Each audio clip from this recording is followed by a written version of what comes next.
Episode number 6 की शुरुआत में हमें देखने को मिलता है कि एक अनजान लड़की घूम रही होती है जो कि असल में एकेडमी की स्टूडेंट होती है। उस लड़की को देखकर वहां के सारे लोग कहने लगते हैं कि हमने इस लड़की को इससे पहले कभी नहीं देखा, क्या ये कोई ट्रांसफर स्टूडेंट है। इस जगह पर वो लड़की अपने बारे में बातें सुनकर वहां से भाग जाती है। इसके बाद वो लड़की एक जगह पर जाकर बैठती है और वहां पर टीचर आ जाती हैं और टीचर उस लड़के से कहती हैं कि रात काफ़ी हो चुकी है, तुम्हें रूम में जाकर सो जाना चाहिए। इस जगह पर वो लड़की कहती है ठीक है। इसी के साथ टीचर कहती है कि क्या तुम ट्रांसफर स्टूडेंट हो, क्योंकि इससे पहले उन्होंने इस लड़की को कभी नहीं देखा है। इस जगह पर वो लड़की कहती है हाँ वो ट्रांसफर स्टूडेंट है। इस जगह पर टीचर के जाने के बाद वो लड़की रोने लगती है और कहती है क्या ये सारे लोग मुझे भूल चुके हैं। और उस लड़की के इन्हीं शब्दों के साथ हमारा सीन दूसरी तरफ जाता है, जहां पर हम एकेडमी की कुछ लड़की और लक्ष्य को देखते हैं। जहां पर एक लड़की जिसका नाम सैरिफ होता है वो लक्ष्य कहती है कि किंगडम के हालात दिन ब दिन खराब होते जा रहे हैं और अब तो कई सारी समस्याओं का किंगडम को सामना भी करना पड़ रहा है, जैसे कि रैग्नारोक। इस जगह पर लक्ष्य को लगता है कि उसकी वजह से ही रैग्नारोक की समस्या उत्पन्न हुई है, क्योंकि पिछले एपिसोड में लक्ष्य ने वारजीट से लड़ाई की थी और अब वारजीट रैग्नारोक से इस किंगडम को नहीं बचा रहा है, क्योंकि लड़ाई से पहले रैग्नारोक से वारजीट ही इस किंगडम को डिफेंस कर रहा था। इस जगह पर सैरिफ कहती है कि तुम अपने आप को ब्लेम मत करो, वारजीट तो वैसे भी रैग्नारोक का सामना नहीं कर पा रहा था। और सैरिफ बताती है कि वो एक और ड्रैगनाइट को जानती है जो कि रैग्नारोक का सामना कर सकता है, और साथ ही में वो एक लड़की के बारे में बताती है जो कि 3rd ईयर की स्टूडेंट है और वो लड़की असल में रैग्नारोक का सामना कर सकती है। पर दिक्कत ये है कि उस लड़की को लड़कों से नफरत है। इस जगह पर सैरिफ लक्ष्य को ये बात बताते हुए कि उस लड़की को लड़कों से नफरत है, लक्ष्य से पूछती है कि क्या वो उस किंगडम को बचाने में उनकी मदद करेगा, जिस पर लक्ष्य कहता है हाँ बिल्कुल। और लक्ष्य के हाँ करते से ही नाकातो और एकेडमी की एक और लड़की लक्ष्य के कपड़े उड़ा देती है और उसे फीमेल कपड़े पहना देती है। यानी गाइस जो लड़की हमें एपिसोड की शुरुआत में और अब प्रेजेंट में दिख रही है असल में वो लक्ष्य ही है।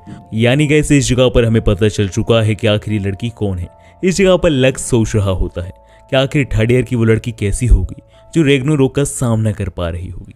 इस जगह पर लक्ष्य ये सब सोच ही रहा होता है कि इसी बीच उसे पीछे से आवाजें आती हैं और वो जैसे ही झाड़ियों में देखता है तो वो देखता है कि एक लड़की एक बिल्ली के साथ खेल रही है और लक्ष्य उस लड़की को देख ही रहा होता है कि इसी बीच एक अनजान और एक स्ट्रेंज पर्सन लक्ष्य के ऊपर चाकू से हमला कर देता है और उसकी गर्दन पर चाकू रख देता है।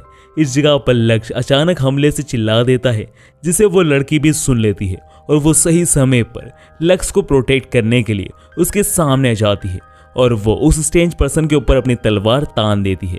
इस जगह पर वो पर्सन सही समय पर स्मोक बॉम्ब का इस्तेमाल कर वहां पर धुआं कर देता है और वो इंसान अपनी मूवमेंट का इस्तेमाल करते हुए उस लड़की के ऊपर चाकू से हमला कर देता है। पर सही समय पर लक्ष्य उस लड़की के सामने आकर उस लड़की को प्रोटेक्ट तो कर लेता है, पर इस दौरान लक्ष्य के हाथ पर एक कट लग जाता है और इस समय को देखते हुए वो स्ट्रेंज पर्सन वहां से फरार हो जाता है। इस जगह पर लक्ष्य के हाथ में कट देकर वो न्यू लड़की लक्ष्य से कहती है कि हमें मेडिकल रूम जाना चाहिए, तुम्हारे हाथ में कट लग चुका है। इस जगह पर हम अगले सीन में देखते हैं कि लक्ष्य और वो लड़की मेडिकल रूम में आ जाते हैं। पर मेडिकल रूम में आने के बाद लक्ष्य को अंदाजा यानी ध्यान आता है कि वो तो इस समय फीमेल के रूप में है और अगर उसने यहाँ पर ट्रीटमेंट करवाया अपने कपड़े उतार कर तो उस लड़की को पता चल जाएगा कि ये तो एक लड़का है।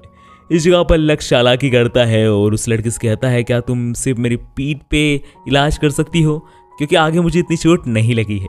इस जगह पर वो लड़की भी मान जाती है और वो लक्ष्य के पीठ पर ही मरहम लगा देती है।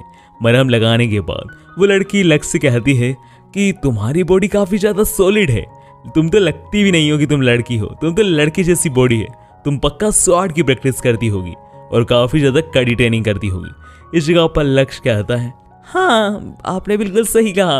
और यह कहते हुए लक्ष्य लड़की की आवाज में उस लड़की से पूछता है आप बिल्ली के साथ क्या कर रही थी। इस जगह पर वो लड़की कहती है कि क्या तुमने वो भी देख लिया, वो बस ऐसे ही, उसको छोड़ो और वो छोड़ो। और उस लड़की के इन शब्दों के साथ हमारा सीन प्रेजेंट में आता है, जहां पर लक्ष्य अपने ओरिजिनल फॉर्म में होता है और वो लीसा के साथ लंच कर रहा होता है।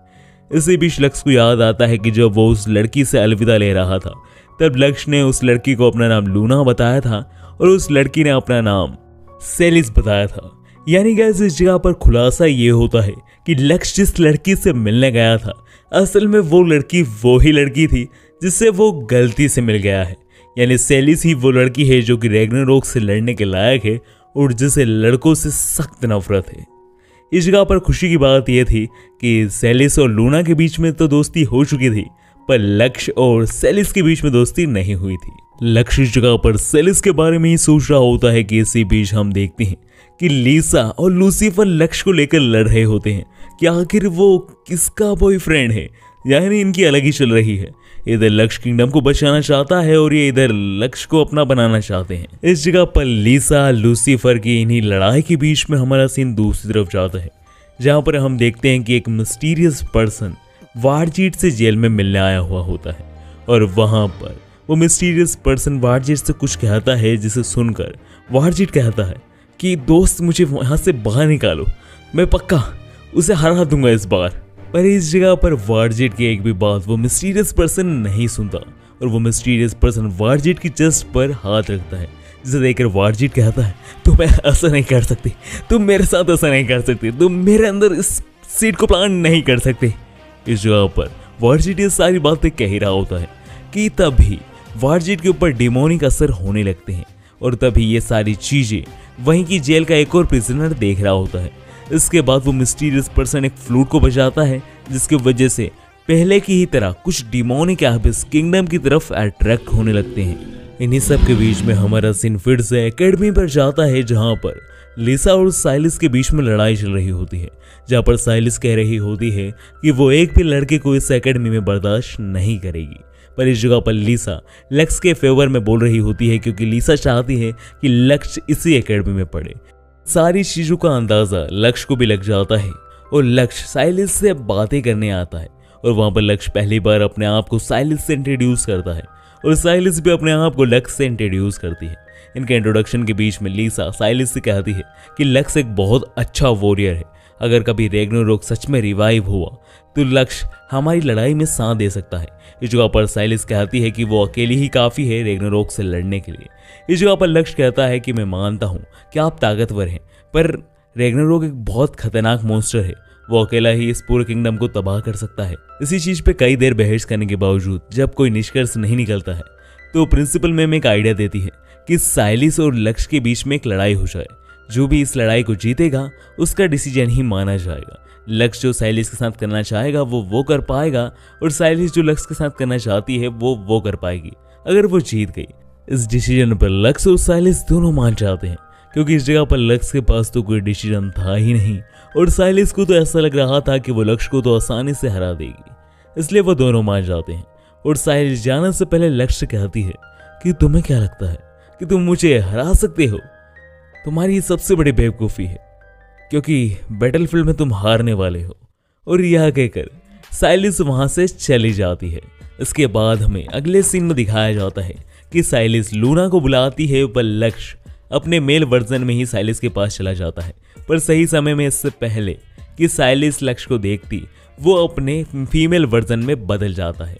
इसके बाद जैसे ही लक्ष्य अपने फीमेल वर्जन में बदलता है तो साइलिस लक्ष्य से कहती है लूना तुम अच्छा हुआ तुम आ गई, मुझे तुमसे कुछ काम था। पर इससे पहले कि साइलिस लक्ष्य से कुछ कहती लक्ष्य बहाने बनाने लगता है कि उसे इस समय कुछ काम है, उसे कहीं जाना है। इस जगह पर साइलिस लक्ष्य की बात मान जाती है और उसे जाने के लिए हाँ कर देती है। पर इसी बीच साइलिस की नजर पड़ जाती है लक्ष्य की स्वॉर्ड पर, जिसे देखकर वो कहती है कि ब्लैक स्वॉर्ड ये काफी सुंदर है। और इसके बाद साइलिस लक्ष्य को उसकी स्वॉर्ड दे देती है और कहती है इसका ध्यान रखो कहीं गुम ना जाए। और साइलिस के इन्हीं शब्दों के साथ हमारा ये एपिसोड खत्म हो जाता है। गाइस क्या लगता है आपको, क्या अगले एपिसोड में सच में लक्ष्य और साइलिस के बीच में लड़ाई होगी या फिर नहीं? जानेंगे अगले एपिसोड में।